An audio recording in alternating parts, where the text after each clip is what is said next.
They defined generations with their music. They lived fast and died young. But is there something more to the tragic pattern that connects them?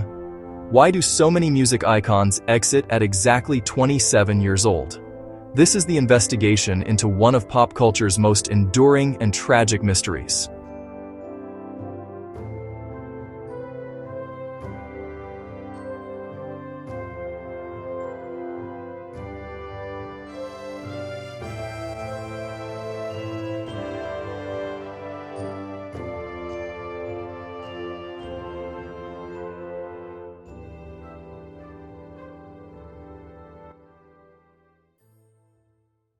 This film examines statistical patterns and cultural phenomena related to musician mortality.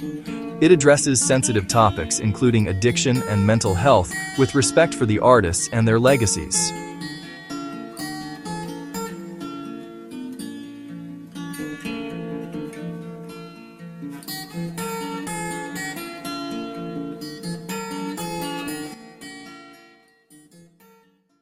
It began with a devastating 10-month period between 1970 and 1971.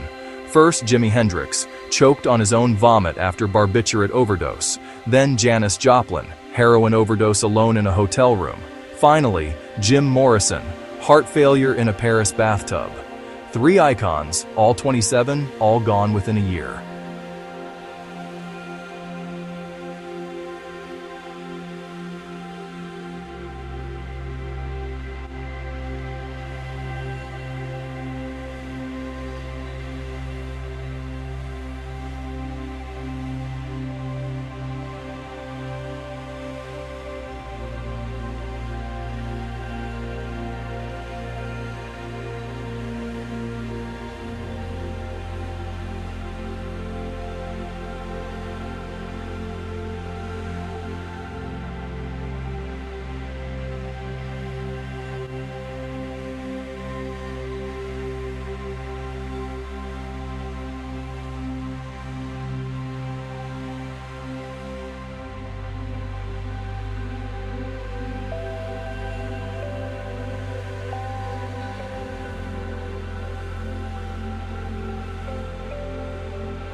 The timing was crucial.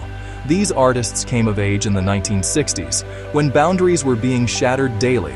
The drugs that fueled their creativity eventually turned on them. The rock star lifestyle wasn't just a cliché, it was a death sentence for the unlucky.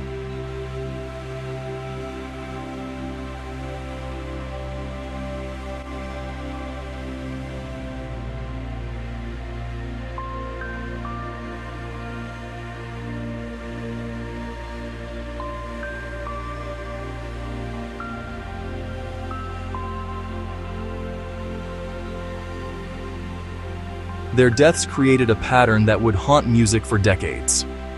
The 27 Club wasn't invented, it was discovered through tragedy.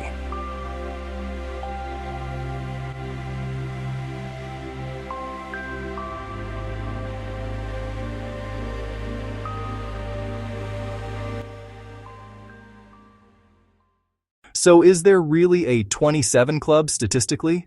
Research from several universities shows something fascinating. There is a noticeable spike in musician deaths at age 27, but it's not supernatural. The data reveals this as the perfect storm of multiple factors converging. Consider the timeline. Most musicians sign their first major contracts around 20 to 22. By 27, they've endured 5+ years of intense touring, recording pressure, sudden wealth, and constant scrutiny. The human body and mind can only take so much. Studies confirm musicians have mortality rates 2 to 3 times higher than the general population. The risk peaks in their late 20s, then gradually declines for those who survive this dangerous period.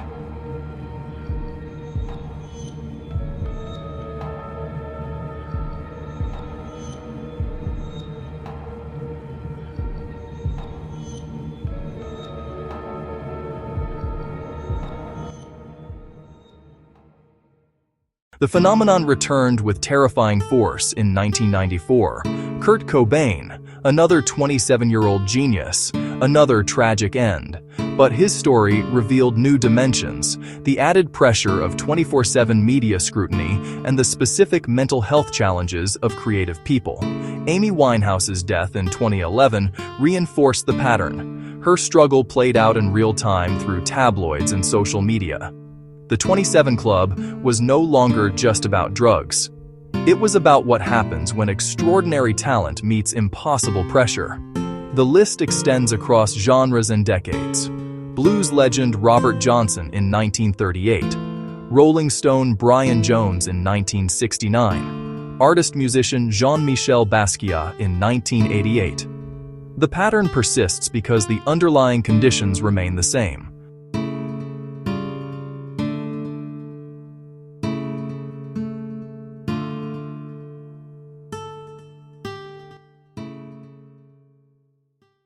The real tragedy isn't supernatural.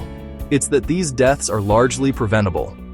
Today, we're finally having honest conversations about mental health in the music industry. Artists are prioritizing well-being over destructive mythology. The industry itself is changing.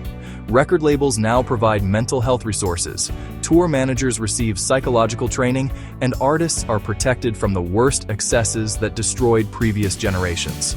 For every tragic story, there are survivors who broke the pattern. Their experiences prove that the 27 Club isn't destiny. It's a warning we can choose to heed.